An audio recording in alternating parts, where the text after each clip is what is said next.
In today's video, I'm going to teach you how to use the Siteground staging site for testing in just a few clicks, perfect for beginners. First things first, let's navigate to Siteground's website. Open your preferred web browser and type in the URL for Siteground. You'll find yourself on the homepage titled Web Hosting Perfected. This is your starting point for harnessing Siteground's powerful features.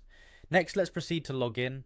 On the top right corner of the page, you'll see a login button. Click on it and you'll be directed to the login page where you need to enter your credentials. Make sure to type your username and password accurately to avoid login issues. Once logged in, you should be at your Siteground dashboard. Now, look for the section called My Siteground Account. Click to enter and this will take you to a comprehensive overview of all the websites and services associated with your account. Now it's time to head to the Site Tools. In the dashboard you'll find a section labelled Websites. Navigate there and select the website you want to use for staging. Under this you'll find an option for Site Tools. Click on it and you're now accessing the specific management area for your chosen website. With the Site Tools page open, focus your attention on the left sidebar where you'll see various options.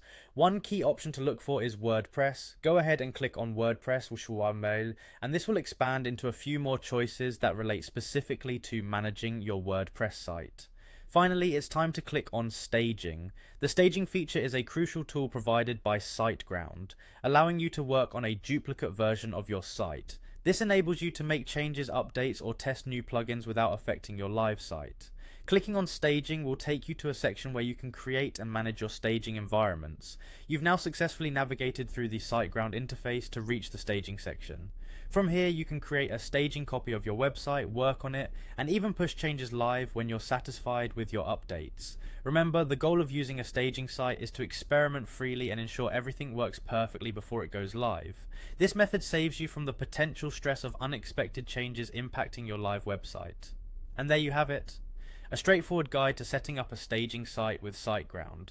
I hope this step-by-step walkthrough has been helpful. Be sure to like, subscribe and share if you found this tutorial useful. Until next time, happy staging.